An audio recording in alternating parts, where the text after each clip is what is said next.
Rabbi Eli, thank you for We got the being my video Chavrusa. go. Okay, we're ready to go. We got the camera on a funky angle tonight, but I think that'll do it. All right. We actually have in the background the Chavrusa Daf, Shalom Nation. Oh, We've never had that before. I don't think he's ever seen haven't us in the had flesh. no. R Avi Langer's here. No, I was actually I'm a thinking little of. nervous. He's gonna come over for Harris.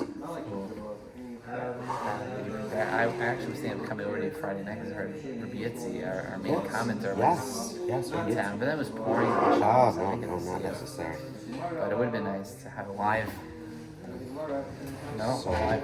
yeah, speaking of Friday nights, this Shavuos night I'll be giving a share for those that are interested in Omer by Rabbi Teddy's shul at 12 o'clock. Shavuos 2023. Awesome.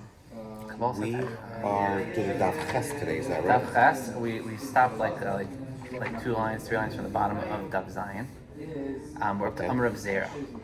We're not by Omer? Are we? Oh, we still. Okay, I think no. No. Yeah, that's the answer. The answer was by Omer. Yeah, you're right. I messaged you about the difference. Right, we talked about the water. In Eretz Yisrael, if the boat is docked, then it's touching the land, then it's considered getting the nutrients from Eretz Yisrael, and it'd be chayev in Maisris.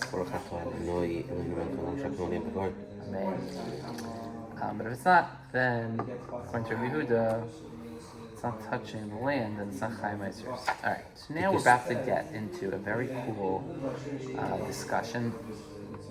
This is one of those sugyas of Otzot Nakov. This machlekes Rabbi Yehuda and the Rabbanan concerning the rivers of Eretz Yisrael as to whether or not, whether or not that boat in the river surrounding Eretz Yisrael is treated like one written. If you write a get, is it considered as if it's written in Eretz Yisrael? Mm-hmm. This machlekes is discussed further by Rabbi Zera. Otziv Nakov. Are you familiar with this? Otziv Nakov, yeah. Yeah, I don't know if I've ever read. It's basically a flower pot with a hole in it. That's what it is. It's a metaphor for some people I know. What? No clue. Okay. Omer Zera. Otziv Nakov Hamunach al Gabi Yasedes. When dealing with a perforated pot that is resting on the top of vertical pegs. We need visuals, no? The reference is to a wooden pot. An earthenware pot does not require perforation. It's resting on the top. Why is there a hole in the pot? So that it could. If you notice, every planter has holes in the bottom because they need to have air, and it also allows to draw the nutrients from the ground. So if you just keep a planter in there, eventually the roots will go out of those holes. It reminds me of a mushroom. Okay. Every yid, when you leave yeshiva, you need to have a rebbe.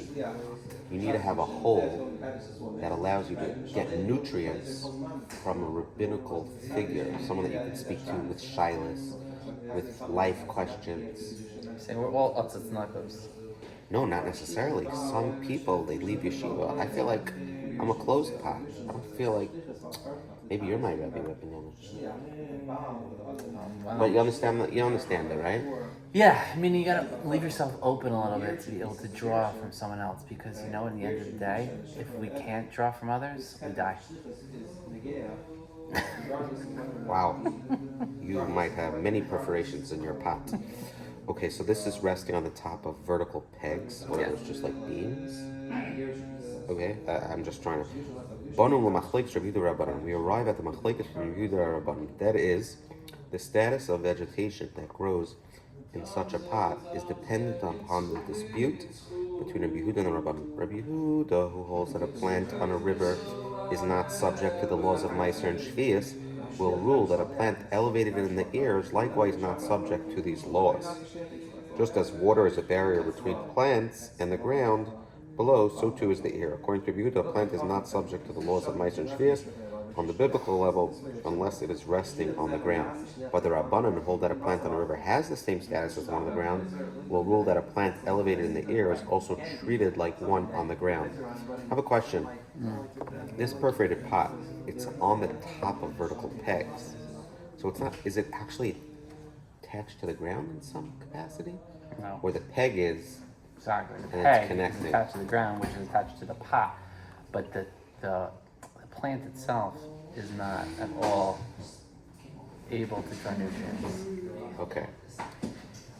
The Gemara shows that the analogy, by the way, Yitzi commented yesterday, you said the word analogous, Oh yeah? And you said and I analogous. said analogous, and you were right, he said. Oh yeah? That's the more common pronunciation, analogous. Oh, look at that. He says this analogy is not compelling. Why? What does Rava say? Take it away. Okay. Omer Rabba. Dilmalay, no. I'm kind of like Omer Rabbi Yehuda. Hassam el Basfina. Maybe Rabbi Yehuda only said in the din there that a plant which is not on the ground, is not subject to Meisers and Shvius, only with regard to a plant in the boat. Hasuya l'vreach. Why a boat only? Because that is something that's typically in motion. Aval atzatz she'enai asuya l'vreach. With regard to plant in a pot, it's not in motion. So maybe you wouldn't hold that the plant has to be in contact with the ground. It's enough, even if it's suspended above the ground. And it's stable. Because it's stable, it's not moving. Inami, another reason why the analogy is not compelling. Adkam like Ami Rabbanu Hassam, Elabasina Deli Mafsik Abira. Right there, the Rabbanan said that it's still subject to Maestris, even though it's not in contact with the ground, because by the boat, no air interposes between the plant and the ground. So, Demaya ki ara smichta dano. And the water in the river is not an interposition because water is like thick earth. Maya ki ara smichta dano. Water is like thick earth. Oh, that's the mafsek avira. Like maybe the opposite. Maybe the Rabbanan in our case, by a plant that's elevated in the pot, since there's air in between it. Maybe they hold it doesn't. It's not subject to Meisers and Shvius because there's actually something separating between the pot and the ground. So before we said that the Rabbanan who hold that a plant on a river has the same status as that on the ground, Yes. will rule that a plant elevated in the air is also treated like one on the ground. No. Well, we No, think that's that, what we would think. But that's now he's saying not necessarily. the Don't like it. reason by a boat where we consider it to be on the ground, no air interposes between the plant and the ground, meaning it's on the floor of the ship. Yes. That was the last case. And the water in the river is not an interposition because water is like thick earth, and the water in the river is viewed as part of the ground. Therefore, a plant growing in an earthenware boat on a river is considered deriving nourishment from the ground. Yeah. So maybe. But in regard to a plant in an elevated pot, where air interposes between the plant and the ground, why? Where's their air? In our case, in this, But it's us on a not- peg. Again, you're thinking too much about these pegs. But there's air, you're saying, surrounding the bottom of it. Yeah, exactly. Perhaps they don't hold that plant is subject to the laws of Meiser and Shvius. Okay. This analogy is not compelling Right. for multiple reasons. Okay. At the beginning of this passage, what passage? The Gemara presented a contradiction between two brises concerning one who brings a get in a boat. One Bryce ruled that such a get is treated like a get written in Eretz Yisrael, and he need not testify that it was written and signed in his presence. The other Bryce ruled that it's treated like a get written outside Eretz Yisrael, and he must testify that it was written and signed in his presence. I just realized Eretz Yisrael is the land of Israel. Like Israel. Yeah, like I know it sounds. I don't mind. I'm very transparent. Sometimes I don't think deeply into something. Like Eretz, the land of Israel. Like I just say Eretz Yisrael, Eretz Yisrael. I don't mind. He's making faces. Doesn't realize who I am. I'm transparent and I'm not embarrassed. Society will not dictate how I'm gonna act. Alright. Great. Maybe I did before. I just haven't thought about it in a while. No, I think you realize that it's like Eretz. Okay, but no, I'm happy that you're sharing that. I don't care. You think you're gonna be mavayish me? I'm not. I'm just no commenting because I don't know if I believe you. That's weird. I haven't. If I did, I haven't thought deeply about the meaning of the words in many years. How's that? Is that good enough for you? Yes. That's, Why? Oh, because you live a life of pure intent, everything, with deep kavanah. listen, I told you. I think I was very open the first time we started learning that I thought Tanakama was a person. I think you were right, though. No. No. Tanakama is the first Oh, Tana. you really thought it was? Yeah, but that was in 3rd grade. Yeah. Okay. So Rav Nachman. Oh, I thought you meant first time you learned that up until that point you thought. Okay. No. Originally, no, but it was later in my years. Originally, the Gemara assumed that both brises refer to a get written on a river in Eretz Yisrael. Now the Gemara suggests that the brises refer to a get written on the Mediterranean Sea. Oh, Rav Nachman bar Yitzchak Amar b'Naharis Eretz Yisrael Dukuli Amalei Pligi. If it's in Eretz Yisrael, nobody argues. Elaki Pligi. Where is that machlekes of Rabban Yehuda? B'Yam Gadol. It's on the Mediterranean. Titania. Ezu Eretz. Which part of the mountains of Amnon, which is a mountainous region on the northern border of Eretz Yisrael. So which land is within the boundaries of Eretz Yisrael? Ve'eza chutz la'aretz, and what's chutza la'aretz? Right. So I just want to help define Eli over here. Chutza means outside, and la'aretz is land. So you hear the term chutz la'aretz means outside the land. I don't know what to do with this guy. I just, No, of course I thought. Okay. Question. So what's in When the it land? says, with regards to get written on one of the rivers or land, no one disputes that it's treated like a get written in, meaning that it is considered a get written in Eretz Yisrael? Yes. And That's what he you said. don't have to say the funny method. Exactly. So Although we're- again, that's not what we said last Amud. Right, we're kind of changing the narratives. So he's saying no. Everyone would agree that like you have a boat in Tavaria, right? Yeah. It's considered so. Mm-hmm.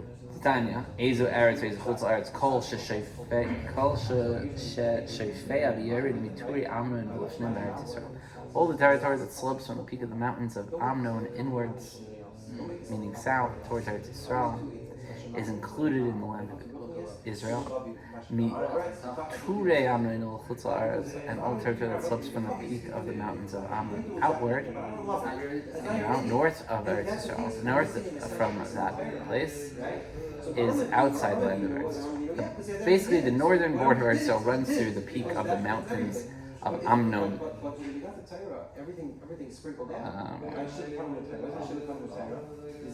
Okay, fine. So now, let's continue. The Brisa now defines how far the territory of Eretz Yisrael extends westward. So you have a mountain at the north of Eretz Yisrael.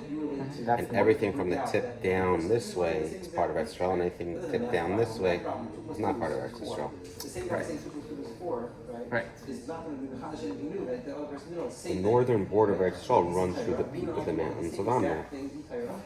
Okay. Correct the notes.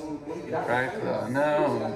Nachos Moshe asks, there's a brisa above that taught that Kiziv was the northernmost point in Eretz Yisrael. But according to this brisa, Eretz Yisrael's northern border passes through the mountains of Amnon, which are much further north than Kiziv. The answer is that in the Second Temple era, mainland Eretz Yisrael was limited to the area conquered by Ezra and their returnees from the Babylonian exile. They conquered no further north than Kiziv. The brisa cited here used the mountains of Amnon to define mainland Eretz Yisrael, but to define Eretz Yisrael's territorial waters, which are part of Eretz Yisrael, without being conquered by Ezra. Wonderful.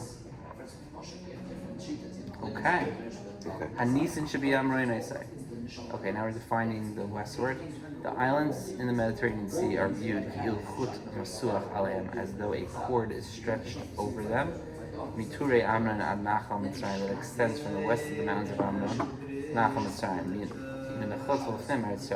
So all the islands from the cord inwards belong to Eretz Yisrael, min hachutz l'chutz, chutz l'Aretz. Okay, so I didn't really understand that. Let's see the note. Nachal Mitzrayim flows into the Mediterranean Sea. There's a nice little picture there. It marks the border of Eretz Yisrael in the southwest. Is that like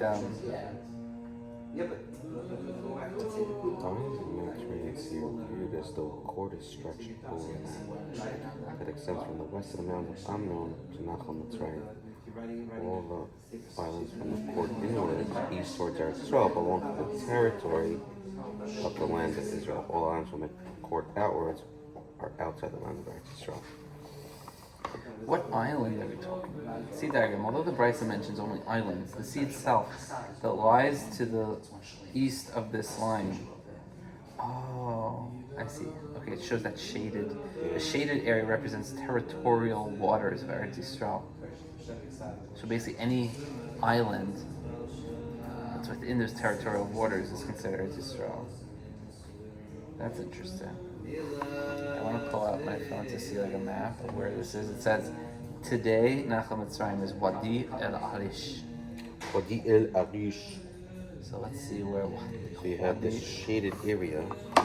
Wadi Let's see here. I don't know if this is in the camera angle. Here's Nachal Mitzrayim, and up here is the mountains of Amnon. And this water, the sea, that's part of Eretz Yisrael. Shaded area represents territorial waters of Eretz Yisrael, according to the Rice's first opinion. So according to this Tanakama, Rice's first opinion, according to the this, islands in the Mediterranean Sea are just a quarter stretch over there.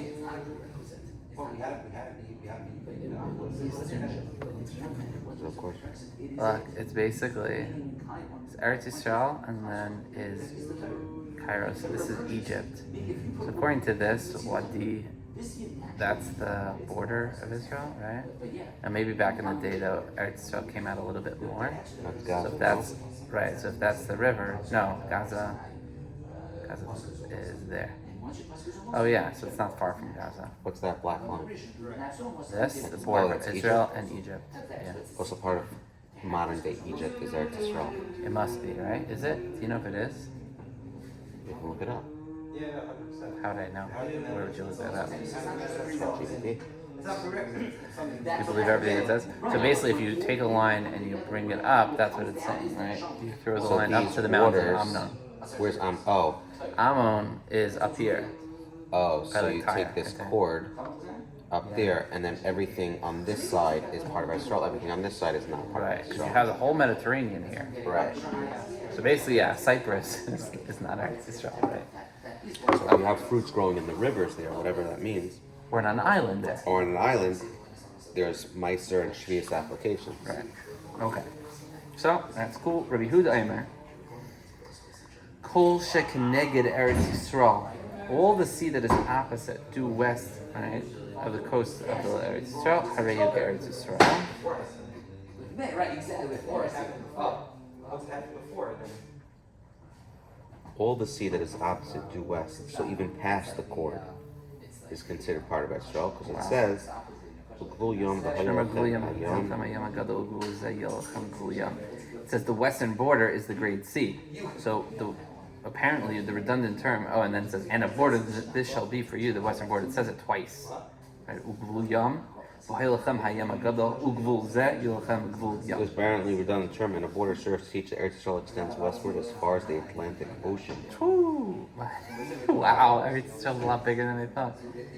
Vahanis, that's an. Just give a chabur on this.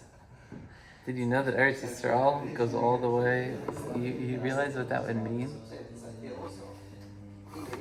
The Atlantic Ocean?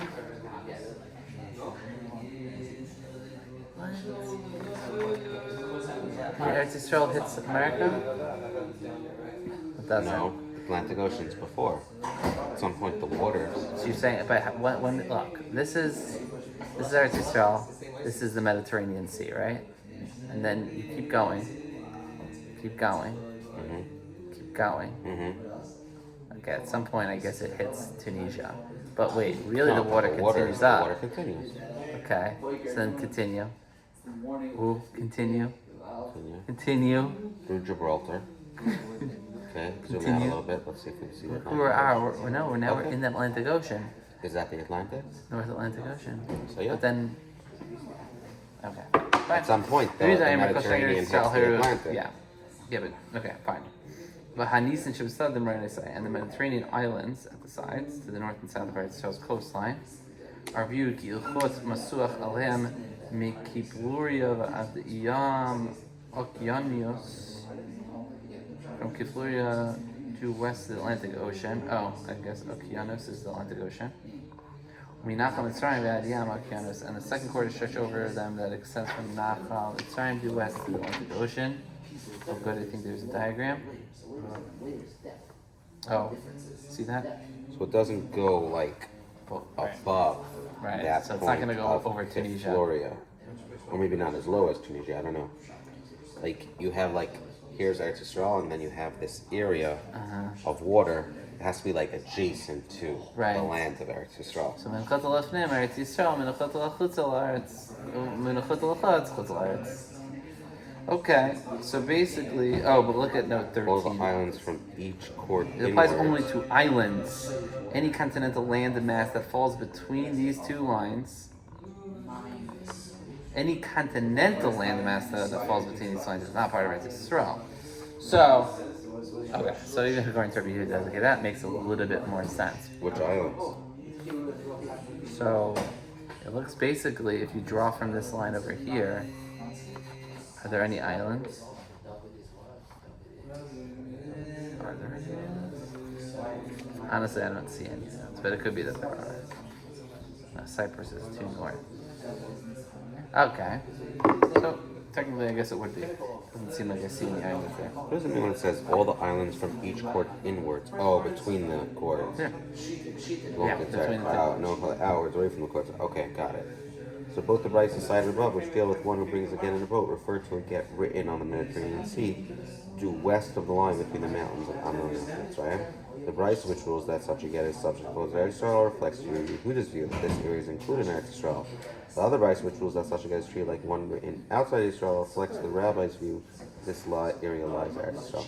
Well, according to the Rabbanan, there is part of the Mediterranean that is part of Eretz Yisrael, but I guess it's past that. Why? Which part would they say is part of Eretz Yisrael? There's a little bit of water that's part of Eretz Yisrael. Are you saying they hold that like the little part? Yeah. Go like this. Got it. Piece of land. Okay. As stated in the preceding verse, Rabbi Yehuda derives his view, means the sea due west of Eretz Yisrael coastline belongs to the territory of Eretz Yisrael, from the superfluous term and a border. Considering that Rabbi Yehuda's disputants Rabbanan do not understand the verse in that manner, the Gemara asks, and the Rabbanan hayi glomai apile, what do they do with and the border? According to Rabbanan, it's required to teach that the islands east of the line between the mountains of Amnon and Mitzrayim are included in Eretz Yisrael. Had the scripture not mentioned this term, one would have thought that Eretz Yisrael ends up mentioning. So what, the islands that are like in this shaded area right here?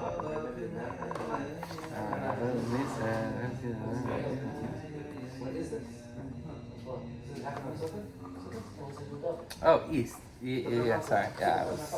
Give me a second. This one. He teaches to know that that's what he knows, that the shaded part is in Eretz Yisrael. And he says that the islands, not just the waters. I guess there are islands in that shaded part. East of the line between them and yeah, so basically the islands in this small shade. Yeah, got it. Okay. Rabbi Yehuda, why didn't he derive and the border that it's only to the east of the line? He holds that the islands to the east of this line do not require pasuk, since these islands lie within the boundaries of Eretz Yisrael. It's obvious that they're an integral part of Eretz Yisrael. They're mamish close, right? They're like right off the border. And if you draw a line, you'll see them. So you don't need a special pasuk. The Mishnah. We're going back to the Mishnah. I wonder this: are there actually any islands? Or even if it just means like, you know.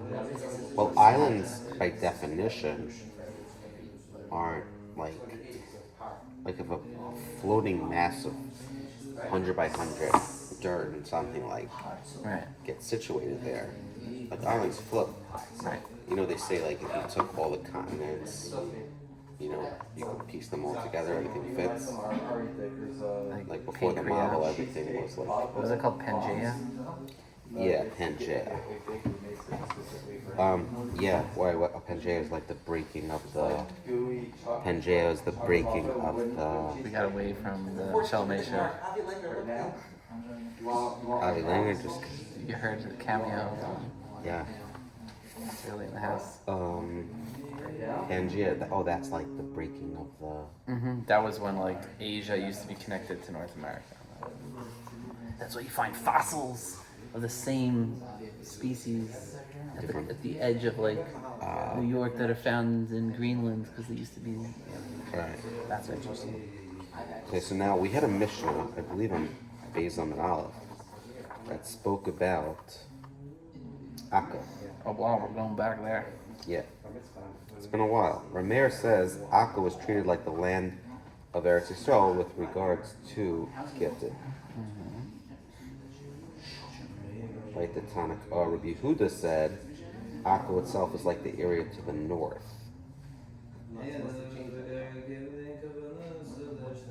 Akka was a border town, half within Eretz Yisrael and half outside of it.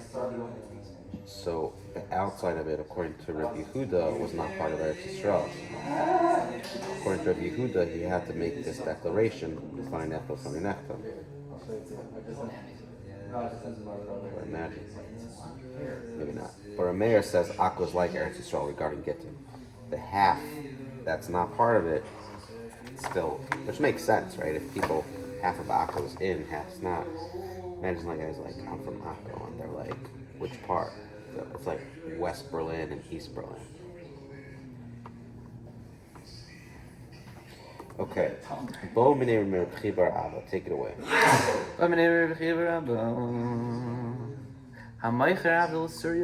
Someone sells a slave to someone in Syria. Does the slave go free? Would the slave go free as if someone sells him to someone outside of land itself, or does he not go free because it's like he sold it within Eretz Yisrael? So, hold on. just so you get a backdrop, there's a Mishnah later on Mem Gimel that teaches that a person who lives in Eretz Yisrael sells his Eved Kanani to someone who lives outside of Eretz Yisrael, the slave goes free.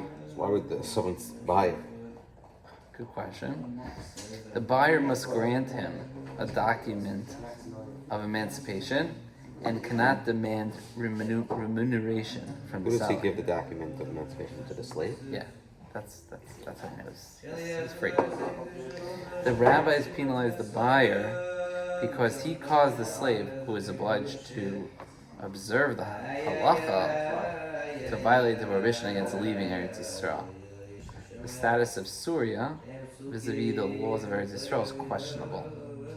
The Gemara therefore asks whether a slave sold to someone in Syria goes free as he would if sold to someone outside of Eretz Yisrael. Where is Syria? Look at note So 16. similar to Syria. Note 16 says just that. Syria comprised large parts of the area which today is Syria. It included such places as Aram Naharaim, generally taken to be the northern part of Syria, east of the Euphrates. I need a map. I can't just like read. And Aram Sova, northern Syria, west of the Euphrates, in the area of Aleppo. King David conquered Syria and depended on Eretz Yisrael. Okay. Was it David Melch's birthday today? I don't know. So where did it say? Aram Naharaim? Syria, country in the Middle East. I sometimes zoom in on Syria, I was looking up different parts of where Bavel was, and I'll zoom in and look at like a random gift shop and look at the reviews, pictures. You can leave a 1-star review, 5-star review, be like, it's crazy, and then you see like people's photos when they go to that location. Like, if you want to look where like a Tana was buried near Bavel, right? You can look that up and like look at Google reviews. You can look up like pictures of the tomb. Like, there's so much on there. You can look up road names. I find it maps fascinating. I enjoy maps, as I told you. Naps or maps? Maps? I enjoyed naps. Oh, I also enjoyed maps. Yeah, I remember this. I recall such a conversation. we had this conversation. Okay, so the Euphrates River is pretty far east. How would you... Like, there's Eretz Yisrael. Euphrates River is really deep into Syria. So what is it saying? It's saying Syria comprises a larger portion of the area, which is Syria. It includes such places such as Aram Naharaim, generally taken to be the northern part of Syria, east of the Euphrates. Okay, so far. And Aram Sova, northern Syria, west of the Euphrates, the area of Aleppo. Oh, I could have just looked at Aleppo. Who has Aleppo? Aleppo, Syria. Here we go. Aleppo. I'm gonna look at. Oh wow, look at that. Honestly, it looks like the Kosel. What do you have there? That's it? Is that a good deal? Is this a Shavuos decoration? Hello. Why does Aleppo look like the Kosel? Show the Shalom. Maybe he never seen. Avi, you did the daf yet today? Aleppo. Wow. Have you heard of Aleppo? Was still on the thing? Yeah, of course. Don't worry, no one watches it. Only Yitzi. Okay. Syria comprised large parts of the area which today is Syria. I think it's near Syria, right? Yeah. Yeah. But look, Aram Sova. Yeah, but it's so far Aram from Naharaim. Eretz Yisrael. Aram Sova. It's in the area of Aleppo. Show him the Kosel of Aleppo. Where it says it's very far. Then when I say it's Akku, That's way from. Okay. Akku is it's not considered and it's closer. This is Rachi Tuva. Oh, we didn't get that far. Oh, yeah. Rachi Tuva, the Gemara says. Yeah, definitely Rocky too. Oh, Rafka too, but yeah, it's getting up. Okay. All right. Yeah. Hold on. Aleppo is part of the, like, it looks like, well, it's the same material. Yeah, it looks like they would use the same. If you want to know, it's a 5-day walk from Akko to Aleppo. Someone pointed out, nowadays, back in the day, they didn't have Right. roads. Someone's like, I'm like, why did it take them 40 years to walk? Why did it take them 40 years to walk to from Israel to there? They didn't have GPS. Right. They had GPS. And they they had never, roads. they didn't want to ask for directions. They also didn't have fast cars. Yeah. They didn't want to ask for directions. Also, They were they traveled scared. It with was their family. dark. It was dark. Right, They can't drive at night. All right. So okay. Sorry for our needing to understand the maps here. You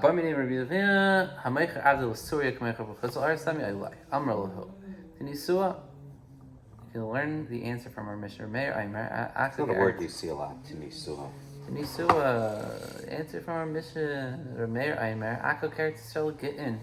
Gittin in. Lavadim Lai. The Kolshikin Surya. The Merchaka Tuva. Akko is not treated like Eretz Yisrael. Respect the slaves in Syria, which is very far from Eretz Yisrael. Okay, according to this, it's an additional 640 kilometers. How many miles is that? A lot of miles. Is definitely not part of it. Okay. So Wonderful. Syria is also not applicable in Gittin also, according to Well, yeah, for sure not. Okay, it's for- so we have a Akko is outside raya, Israel, therefore if a slave is sold to someone in Akko, he goes free. right? Since And for It's surely, not really true. Akko, it's a mistake. What? 'Cause remember, we learned in the Mishnah, What was it? Alright, so, Akko was a border town, half within Israel and half but outside. that's what Rameir is saying. I can sell, Gittin, but for other things. No, but Note 18 says Dafka Akko is outside Israel. Therefore, if a slave is sold to someone in Akko, he goes free. But since the residents of Akko are familiar with the laws of Lishman are available to verify a get delivered in Israel, one who brings a get from Akko need not testify that it was written inside his presence. Okay. Alright, Bites. Let's go. Plug. Plug Mitzvah. Torah. Torah.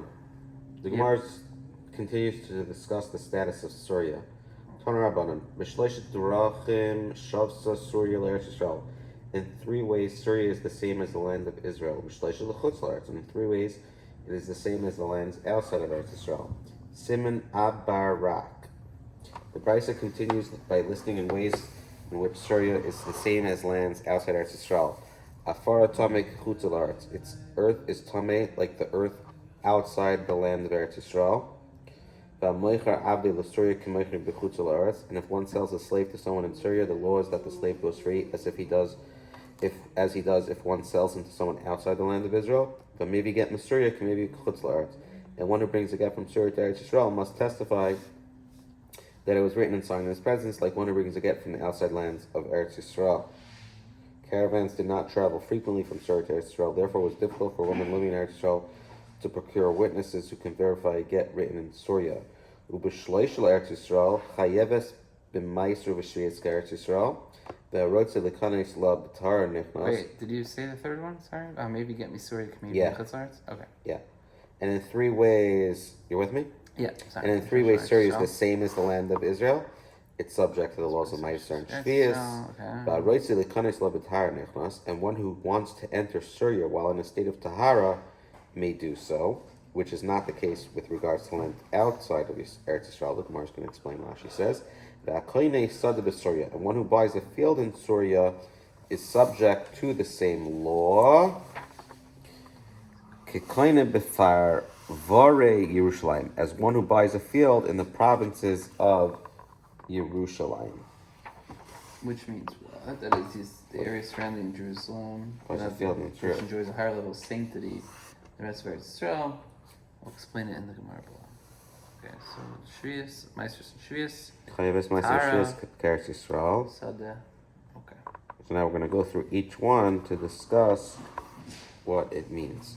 Yeah. Also, we've always heard about like Bavel having a more chashuv status. Then You know what? this thing about then like I mean there's like certain like Bavel. Bavel's like, a mini Eretz Yisrael. There's holiness there. I was looking through it. It's Iraq and like the areas of where Bavel is now and Yeah. Pumbedisa. Yeah. What do you see there? They don't know where Pumbedisa is now. But like Baghdad. I mean, where's Bavel? Like Baghdad? No, not near there, but not like exactly. Or maybe, I don't know. There's like this. It's a strip of land that it shows this is where Bavel was. I was trying to look where's Pumbedisa, but it says like old roads and maps and names of towns change, especially as it changes control. And like even think back to Poland, right? Some of our grandparents born in Poland were born in Galicia. Galicia is not a country anymore. It's Poland. Think about Ukraine and Russia. Am I right? My grandmother, I think she used to say she's Galicianish. Yeah. I'm like, what's Galicianish? Galicia. That's where Gala comes from. Really? Alright. So, this price holds that conquest by an individual is deemed a conquest. Although Syria was conquered by an individual, as opposed to Eretz Yisrael proper, which was conquered by the entire people, it is incorporated as part of Eretz Yisrael. Note 3. The entire nation was not unified behind David HaMelech's conquest of Syria, as it was behind Yeshua's conquest of Eretz Yisrael proper. David conquered Syria for only his purposes, whereas Yeshua's conquest of Eretz Yisrael, which took place before the land was divided, was for the sake of all the people. Alternatively, the conquest of Syria is called the conquest by an individual because it was undertaken before all of Eretz Yisrael proper was conquered and allocated to the people.